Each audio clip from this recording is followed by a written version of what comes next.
Guys, what is going on with Milan? What is going on in this game?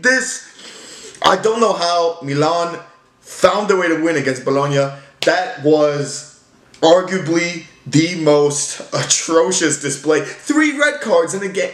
Okay, now before we get started talking about the action, I just want to discuss the Tiemoue Bakayoko versus Gennaro Gattuso beef, because it is real. It is here.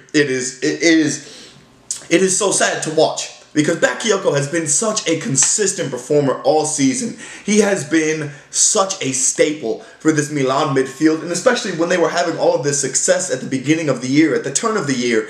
A lot of it you could attribute to Bakayoko and Kessie performing so well in midfield and letting Bakayoko go forward and help Piontek, and it all worked out really well. But ever since the Inter-Milan game, ever since Inter beat Milan, it has just been a shit show, to say the least. I apologize for the language. It's been a shit show, and it's been terrible. And Bakayoko, so originally started from the situation where Bakayoko showed up an hour late to a training session, which is it's an inexcusable. So it's you can't do that. You're a professional footballer. Be there on time. And so from then on, Gattuso has sort of made it a personal vendetta against Bakayoko. They had them do a week out at training, and it obviously worked because they found a way to win today. 2-1 goals from Borini and from Suso, ending a 1,000-minute goalless drought. But it wasn't. This game there's so many storylines that just go completely away from the action. And the action at the end of the game, the double red cards from Bologna. Kessie's challenge was a bit harsh, and Kessie got punished for it. But at the same time, what is it, Sentone? And then I forgot who the second Bologna player was that got it's back-to-back red cards is so excessive. I really thought it was going to break out into a brawl. At the end of that game, that was just mayhem. And guys, this Milan club should have had Champions League football. They really should have. This team is so talented, and they had so much promise, and it all collapsed following the Derby della Madonnina. And it's so sad, because Milan themselves, they worked themselves out of a deep hole in the beginning of the season, going from 7th all the way up to getting to 4th, and had they beat Inter, they would have gone 3rd. And then to just continue the plummet. Roma did the exact opposite. Atalanta even did the exact opposite. And Milan bit the bullet at their expense.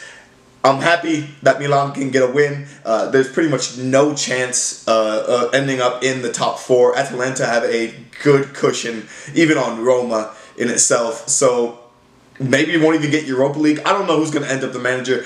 All I know is whoever ends up the manager at Milan, if it stays Gattuso, I think Bakayoko will go. Bakayoko, obviously, he's on loan from Chelsea, but I don't see him ever ending up playing at Chelsea, because the likes of Jorginho and Sarri would have no place for him.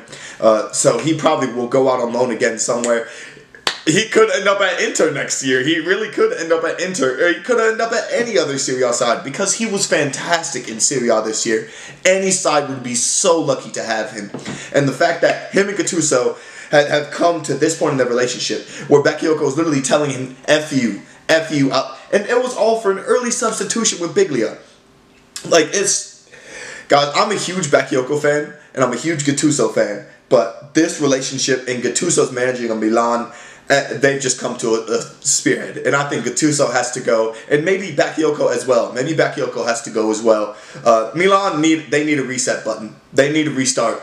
And I don't know what manager is going to do it. I don't know how it's going to happen, but it has to happen somehow. Because the Bakayoko-Gattuso situation, the ending of this game, the Bakayoko red card, this whole game, and the rest of this season, from about the ending of February on, has just been hard to watch. It's just been dreadful. You get all of these hopes up to then just let them drop at the end. Let me know your guys' thoughts down in the comments below on Milan, on the Bakayoko versus Gattuso situation, and this contest, because Milan-Bologna took a backseat to everything else that went on in this game, in my opinion. Happy Milan got the 3 points, but at this point in the season, it's kind of dead. But thank you guys so much for watching. Let me know your thoughts down in the comments below, and peace.